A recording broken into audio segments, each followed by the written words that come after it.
अब देश को समर्पित किया जा चुका है। राजपथ के नाम से जाना चाहता था। पीएम मोदी संबोधित कर रहे हैं आपकी टीवी स्क्रीन पर। राष्ट्र नायक नेताजी सुभाष चंद्र बोस की विशाल प्रतिमा भी, मूर्ति भी स्थापित हुई है। गुलामी के समय यहां ब्रिटिश राज सत्ता के प्रतिनिधि की प्रतिमा लगी हुई थी। आज देश ने उसी स्थान पर नेताजी की मूर्ति की स्थापना करके आधुनिक और सशक्त भारत की प्राण प्रतिष्ठा भी कर दी है। वाकई ये अवसर ऐतिहासिक है, ये अवसर अभूतपूर्व है। हम सभी का सौभाग्य है कि हम आज का ये दिन देख रहे हैं, इसके साक्षी बन रहे हैं।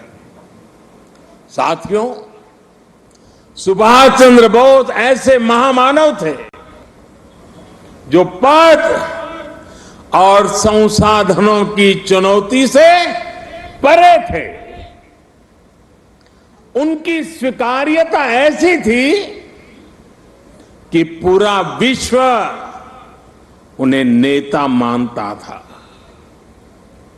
उनमें साहस था, स्वाभिमान था, उनके पास विचार थे, विजन था, उनके नेतृत्व की क्षमता थी, नीतियां थी। नेताजी सुभाष कहा करते थे, भारत वो देश नहीं जो अपने गौरवमयी इतिहास को भुला दे। भारत का गौरवमयी इतिहास हर भारतीय के खून में है, उसकी परंपराओं में है। नेताजी सुभाष भारत की विरासत पर गर्व करते थे और भारत को जल्द से जल्द आधुनिक भी बनाना चाहते थे। अगर आजादी के बाद हमारा भारत सुभाष बाबू की राह पर चला होता तो आज देश कितनी ऊंचाइयों पर होता।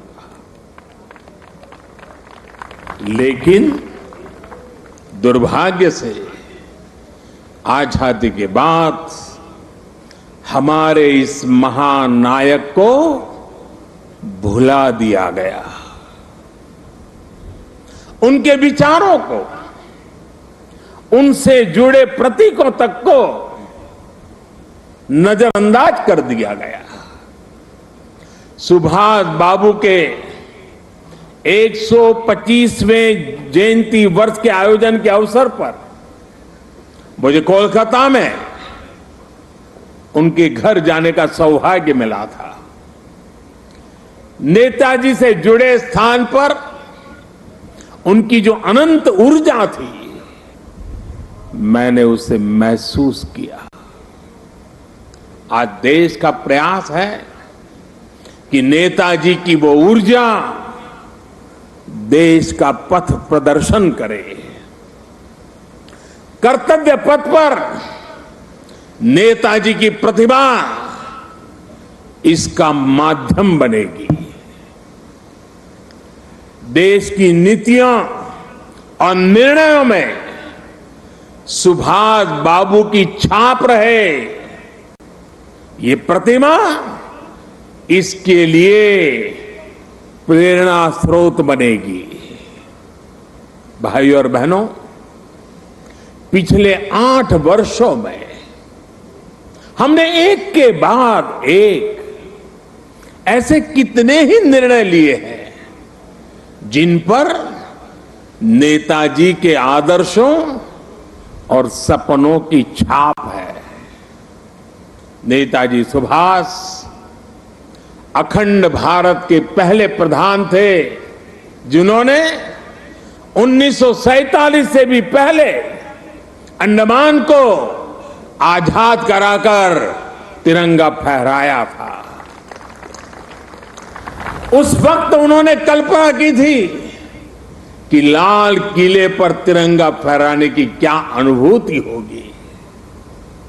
इस अनुभूति का साक्षात्कार मैंने स्वयं किया जब मुझे आजाद हिंद सरकार के 75 वर्ष होने पर लाल किले पर तिरंगा फहराने का सौभाग्य मिला।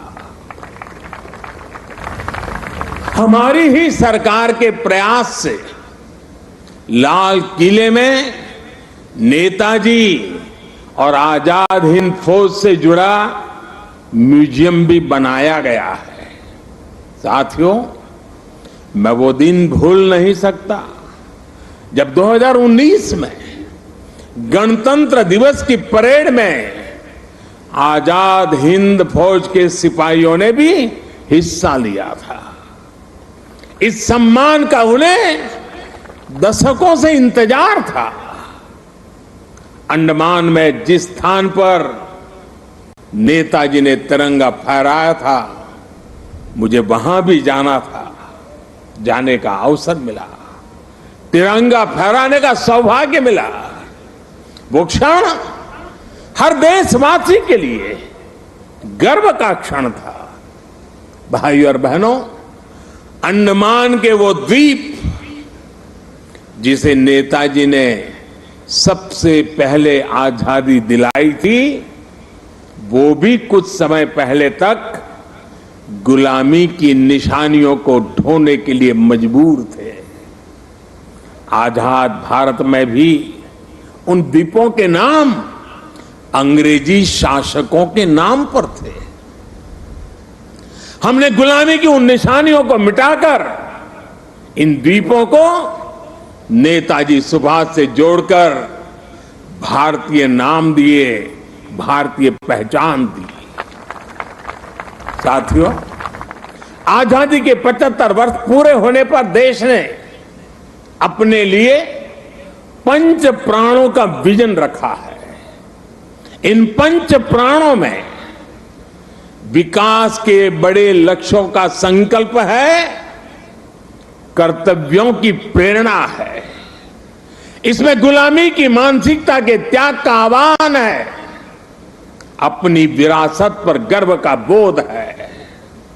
आज भारत के आदर्श अपने हैं, आयाम अपने हैं। आज भारत के संकल्प अपने हैं, लक्ष्य अपने हैं। आज हमारे पथ अपने हैं, हमारे प्रतीक अपने हैं।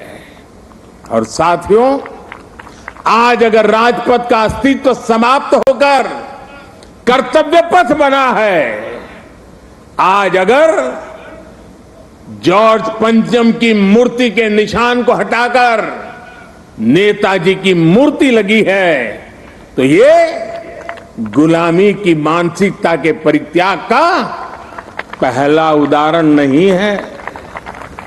ये न शुरुआत है न अंत है।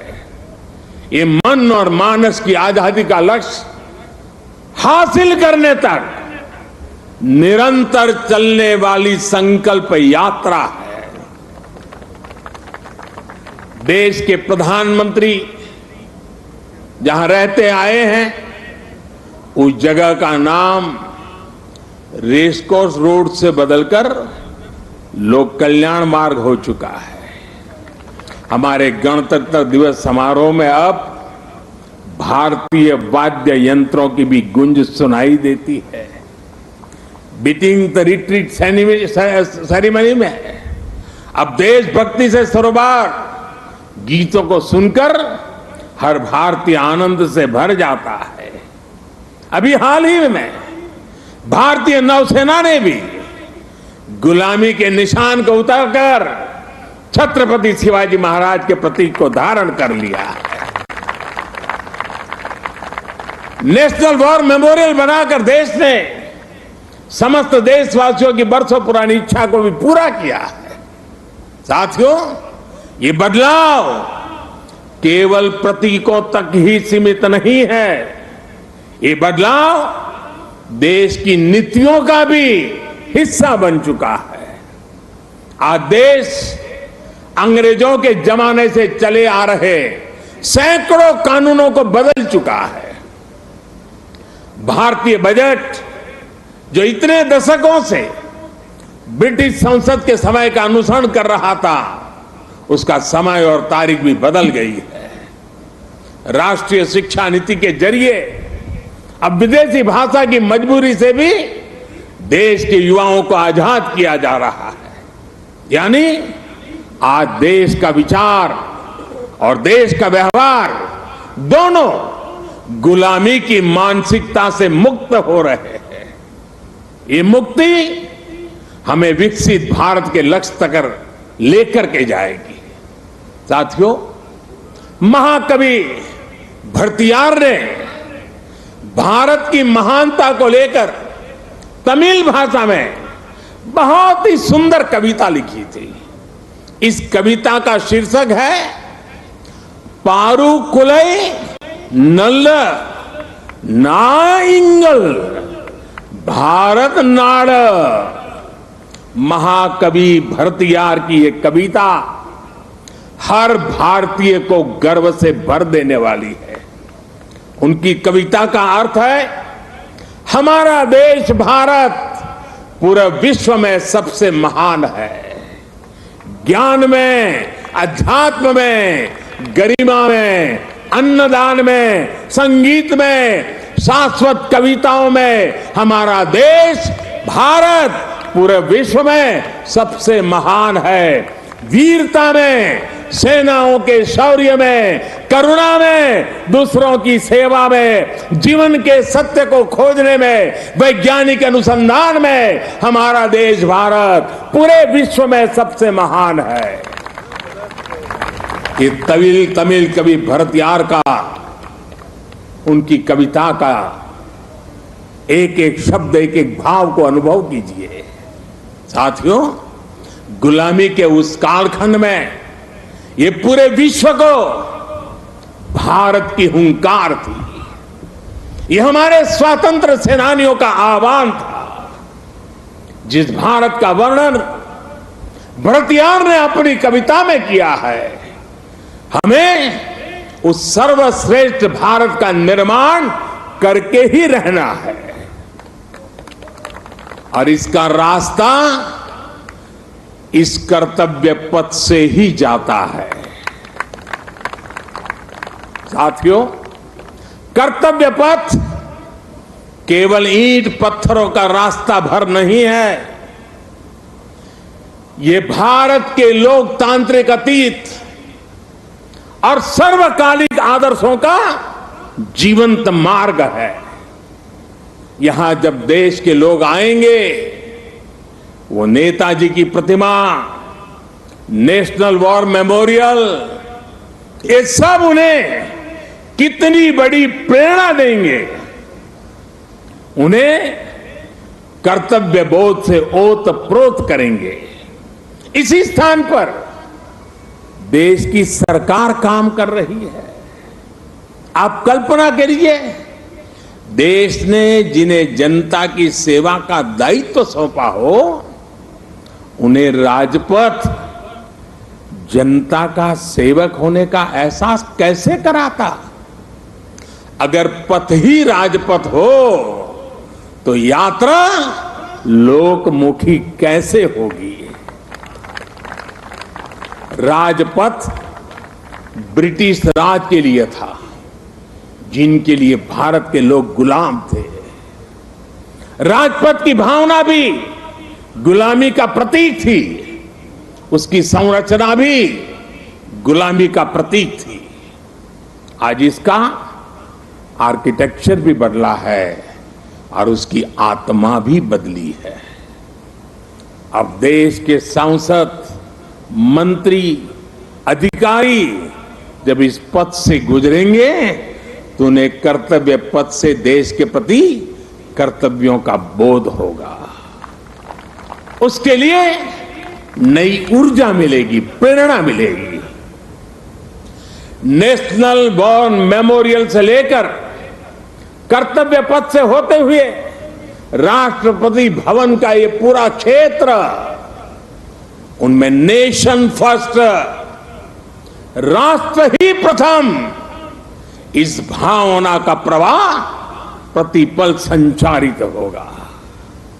साथियों, आज के इस अवसर पर मैं अपने उन श्रमिक साथियों का विशेष आभार व्यक्त करना चाहता हूं, जिन्होंने कर्तव्य पथ को केवल बनाया ही नहीं है, बल्कि अपने श्रम की पराकाष्ठा से देश को कर्तव्य पथ दिखाया भी है। मुझे अभी उन श्रमजीवियों से मुलाकात का भी अवसर मिला। उनसे बात करते समय मैं महसूस कर रहा था कि देश के गरीब, मजदूर और सामान्य मानवी के भीतर भारत का कितना भव्य सपना बसा हुआ है। अपना पसीना बहाते समय वो उसी सपने को सजीव कर देते हैं। और आज जब मैं इस अवसर पर मैं उन हर गरीब मजदूर को भी देश की तरफ से धन्यवाद करता हूं, उनका अभिनंदन करता हूं, जो देश के अभूतपूर्व विकास को ये हमारे श्रमिक भाई गति दे रहे हैं। और जब मैं आज इन श्रमिक भाई बहनों से मिला तो मैंने उनसे कहा है कि इस बार 26 जनवरी को जिन्होंने यहां पर काम किया है, जो श्रमिक भाई है, वो परिवार के साथ मेरे विशेष अतिथि रहेंगे 26 जनवरी के कार्यक्रम।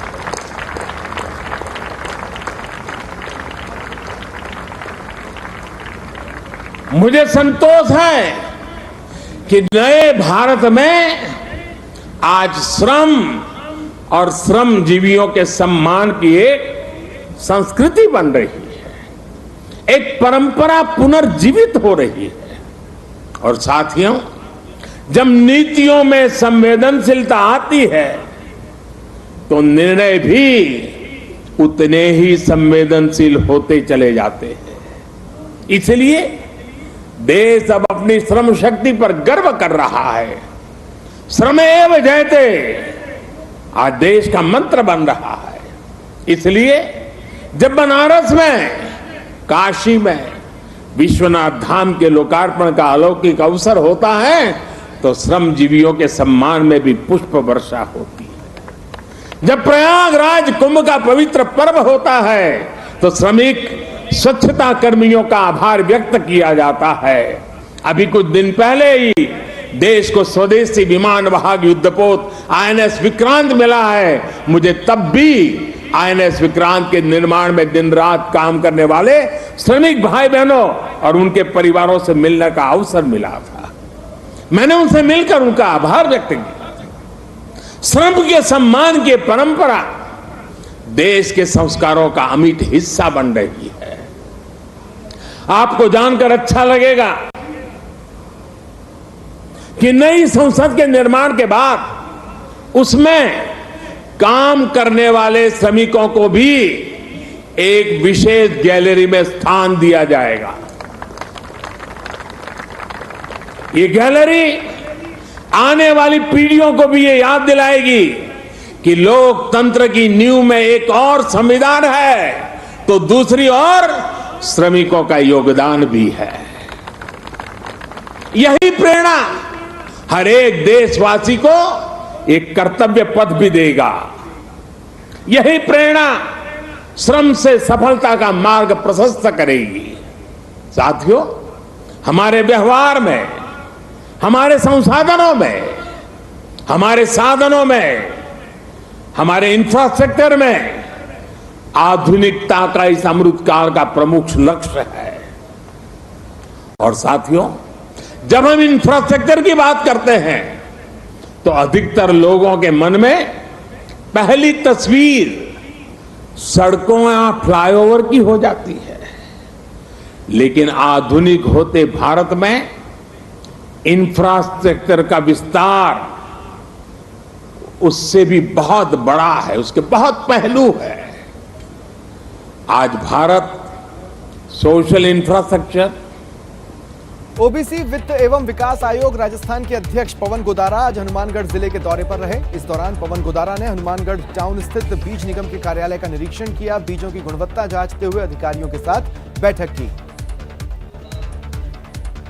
सीकर के खाटू श्याम जी थाना क्षेत्र के गोवर्धनपुरा गांव में बुधवार रात बारात में आए लोगों की ओर से आपसी रंजिश को लेकर फायरिंग करने और अपहरण का मामला सामने आया। आरोपी इस दौरान पहुंचाने के लिए किस तरह काम कर रहा है। आज देश में नई IITs, ट्रिपल IT, वैज्ञानिक संस्थाओं का आधुनिक नेटवर्क लगातार विस्तार किया जा रहा है, तैयार किया जा रहा है। बीते 3 वर्षों में 6.5 करोड़ से ज्यादा ग्रामीण घरों को पाइप से पानी की सप्लाई सुनिश्चित की गई है। आज देश के हर जिले में 75 अमृत सरोवर बनाने का महाअभियान भी चल रहा है। भारत का ये सोशल इंफ्रास्ट्रक्चर सामाजिक न्याय को और समृद्ध कर रहा है। साथियों, ट्रांसपोर्ट इंफ्रास्ट्रक्चर के विकास पर आज भारत जितना काम कर रहा है उतना पहले कभी नहीं हुआ। आज एक तरफ देश भर में ग्रामीण सड़कों का निर्माण हो रहा है तो वहीं रिकॉर्ड संख्या में आधुनिक एक्सप्रेसवे बनाए जा रहे हैं। आज देश में तेजी से रेलवे का इलेक्ट्रिफिकेशन हो रहा है तो उतने ही तेजी से अलग अलग शहरों में मेट्रो का भी विस्तार हो रहा है। आज देश में अनेकों नए एयरपोर्ट बनाए जा रहे हैं तो वाटरवे की संख्या में भी अभूतपूर्व वृद्धि की जा रही है। डिजिटल इंफ्रास्ट्रक्चर के निर्माण में तो भारत आज पूरे विश्व के अग्रणी देशों में अपनी जगह बना चुका है। 1.5 लाख से ज्यादा पंचायतों तक ऑप्टिकल फाइबर पहुंचाना हो, डिजिटल पेमेंट के नए रिकॉर्ड हो, भारत की डिजिटल प्रगति की चर्चा पूरी दुनिया में हो रही है। भाई और बहनों, इंफ्रास्ट्रक्चर के इन कार्यों के बीच भारत में कल्चरल इंफ्रास्ट्रक्चर पर जो काम किया गया है उसकी उतनी चर्चा नहीं हो पाई है। प्रसाद स्कीम के तहत देश के अनेकों तीर्थ स्थलों का पुनरुद्धार किया जा रहा है।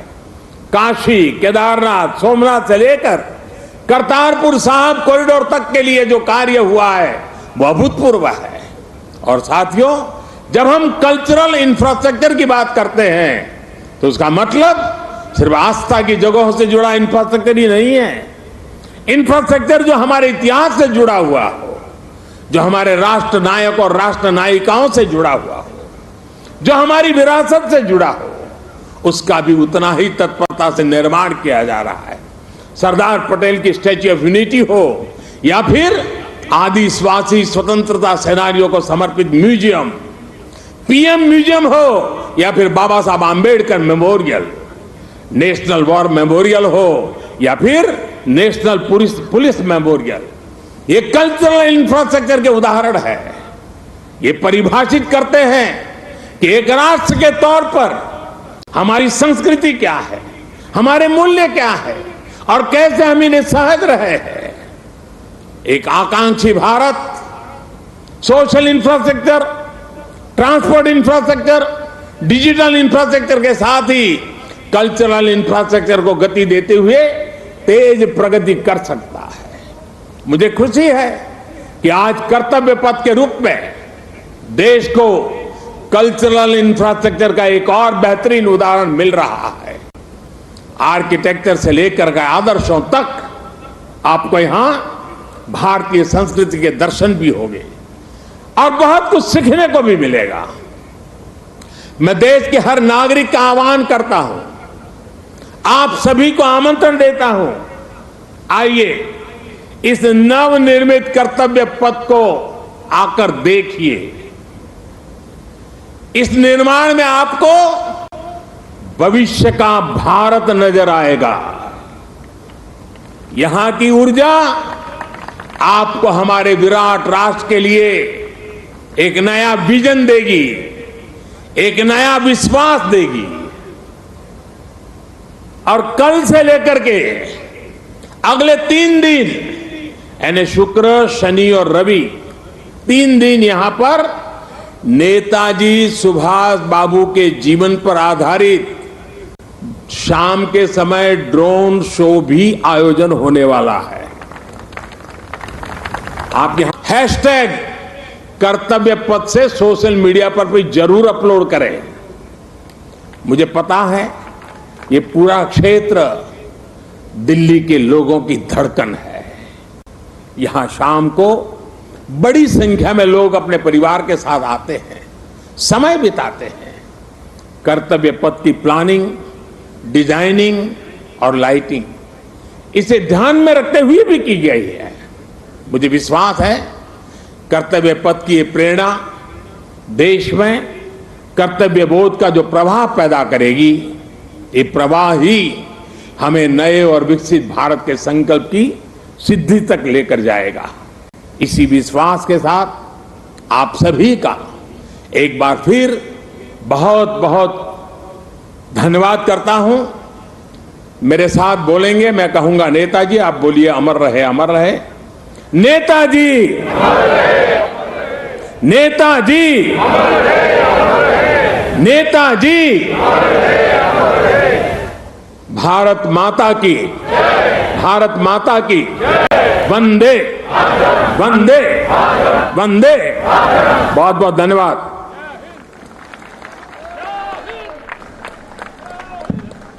आपके प्रेरणादायक उद्बोधन के लिए हृदय से आभार महोदय। समय एवं भौगोलिक सीमाओं की परिधि से परे आपका हर आह्वान एक जन चेतना है, आपका हर वक्तव्य एक पाठशाला है मान्यवर। आप ही के शब्दों में हम निकल पड़े हैं प्रण करके, अपना तन मन अर्पण करके। जिद है एक सूर्य उगाना है, अंबर से ऊंचा जाना है, एक भारत नया बनाना है, एक भारत नया बनाना है। अभिवादन माननीय प्रधानमंत्री महोदय का। अभी राष्ट्र को संबोधित किया प्रधानमंत्री ने। पीएम म्यूजियम हो या फिर बाबा साहब आम्बेडकर